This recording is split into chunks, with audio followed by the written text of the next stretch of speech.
Buenas tardes a todos y a todas y bienvenidos a esta jornada de tarde del curso Logros y Límites de 60 años de integración europea.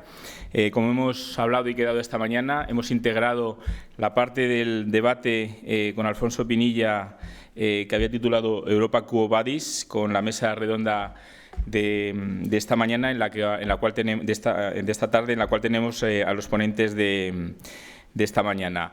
La mesa redonda y debate va a estar moderada por Alejandro Cercas, que se encargará de presentar a los dos principales intervinientes, que son los que no han intervenido hasta ahora, y luego a partir de ahí iniciaremos un debate tanto con ellos como con vosotros. Así que, Alejandro, la audiencia es toda tuya. Bueno, buenas tardes.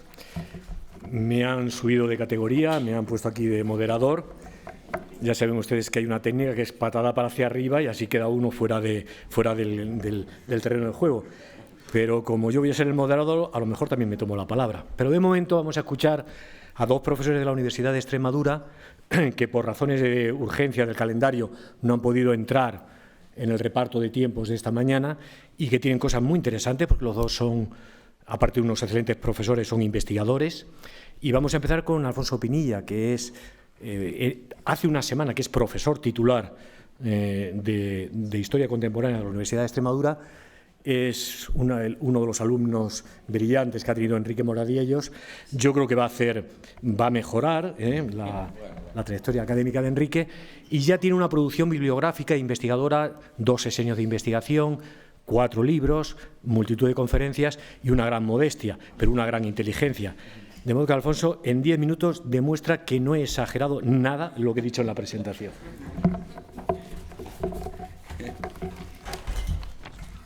Bueno, pues muy buenas tardes a todos. Muchas gracias, Alejandro. Esto es lo que tiene, pues, tener estos amigos que a uno le ponen estos compromisos. Así que, bueno, yo creo que el papel nuestro aquí, yo creo que incluso también el de Juan, es plantear una serie de líneas de debate sin consumir demasiado tiempo, porque creo que lo importante es, desde luego, que entre nosotros dialoguemos y reflexionemos, como decía yo esta mañana en voz alta, sobre el presente y el futuro de Europa. Voy a traer a colación y a poner sobre la mesa un documento que es muy importante y que me parece interesante para comenzar esa reflexión y ese debate. Un documento que pone de manifiesto muchos de los conceptos que se han tratado aquí, tanto por parte de Ruth como por parte de Miguel a lo largo de la mañana, y que es el Libro Blanco que publica la Comisión Juncker en marzo del año 2017. Creo que lo publica el 1 de marzo del 2017. Ahí se establecen 5 escenarios que voy a definir y a describir breve y levemente, en torno a los cuales puede evolucionar la Unión Europea. Voy a proponer esos escenarios, voy a describirlos, y yo creo que puede ser un buen panel para desarrollar el debate posterior. Porque siempre ante la crisis surgen de distintas alternativas, y la Comisión, el Libro Blanco de Juncker, afirma que esas alternativas pueden ser las siguientes. En primer lugar, seguir igual, seguir tal y como estamos. En segundo lugar, y utilizo la textualidad, la literalidad del Libro Blanco, el segundo escenario sería seguir con solo el mercado único, es decir, un derribo de aduanas, un laissez-faire, laissez-passer, un intercambio de productos, sin demasiada integración política, sin armonización legislativa. Yo diría que se trataría más de un mercado común que de un mercado único, en el que, ya lo adelanto, desde mi punto de vista, el Reino Unido estaría encantado. Ahí sí que se sumaría enseguida de nuevo quizá a este proyecto, solo un mercado común. El tercero de estos escenarios lo bautiza el Libro Blanco de la siguiente manera: los que desean hacer más, hacen más.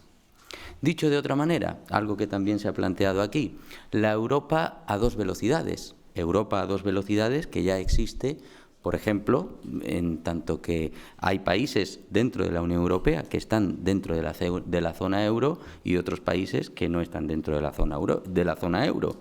Es decir, aquellos países que prefieren profundizar en el proceso de integración política, de cesión de soberanías, y aquellos otros países que están a gusto en la simple cooperación intergubernamental. Pues bien, se pone de manifiesto en este escenario que la Europa a dos velocidades es un escenario muy posible, quizá muy probable, en los próximos años y que se está dando ya en algunas cuestiones, como por ejemplo la referida al euro. El cuarto escenario es también muy interesante. Implica, según el Libro Blanco, hacer menos pero de forma más eficiente. Es decir, integración política, cesión de soberanía sobre sectores muy concretos y específicos. La seguridad, por ejemplo, o la defensa, o profundizar en la unión en las políticas económicas. Es el espíritu, a mí me recuerda, y lo comparto con ustedes para el posterior debate, a mí me recuerda al espíritu de la CECA, ese espíritu en el que unos 6 países, los 6 países primigenios, iniciales, que inician este proceso de integración europea, deciden ceder soberanía a una alta autoridad común, no sobre muchos aspectos, sino sobre la producción, la comercialización y gestión del carbón y el acero, 2 elementos mollares fundamentales por cuanto que eran materias primas y elementos cruciales en la industria armamentística. El carbón y el acero son fundamentales para las armas en aquel momento tan difícil de la posguerra mundial de 1951. Entonces, ceder soberanía sobre cuestiones muy específicas y muy concretas. Ese sería el cuarto escenario.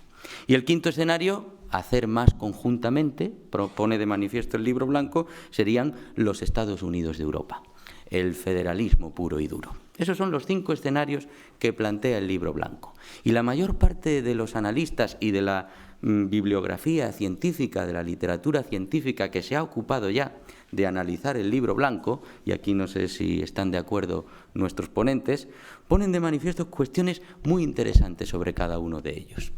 En primer lugar, el primero de esos escenarios, seguir igual, lo consideran inviable. Si seguimos igual, si no seguimos pedaleando, la bicicleta acabará cayéndose y acabaremos fracasando en este proceso de integración. El segundo de los escenarios lo consideran solo el mercado único un escenario regresivo, por cuanto que se trata de volver a los inicios de la Comunidad Económica Europea, a los inicios de los Tratados de Roma, un derribo de aduanas, un mercado único sin mayor integración política. Y esto es interesante, buena parte de la bibliografía científica pone de manifiesto, y lo lanzo al debate, que el tercer y el cuarto escenarios, es decir, en la Europa a dos velocidades e integrarse en cuestiones muy concretas, solo algunos, el tercer y el cuarto escenarios son complementarios, plausibles y además son los escenarios más probables y realistas. Y siguiendo a Alejandro Cercas, quizá tenemos que ponernos un poco más en la piel de Sancho cuando nos enfrentamos a los molinos y darnos cuenta de que al final el granito del molino no es precisamente el brazo del gigante. Hay que asumir la realidad. La realidad pasa por tratar con problemas globales y para eso hay que ceder soberanía, pero quizá no sobre grandes cosas, sino sobre cuestiones mollares, pequeñas, específicas, y quizá no todos a la vez, porque como estamos en una Europa muy asimétrica, la Europa a dos velocidades quizá sea la solución, no deseable, por supuesto para los federalistas, no para un europeísta convencido tampoco como yo, pero quizá sea el más probable y el más posible, el que puede concretarse con más facilidad en las circunstancias difíciles en las que nos hallamos. Y el quinto escenario, aunque yo me sienta muy europeísta, esta literatura científica, el de la Europa federal, lo considera un escenario utópico.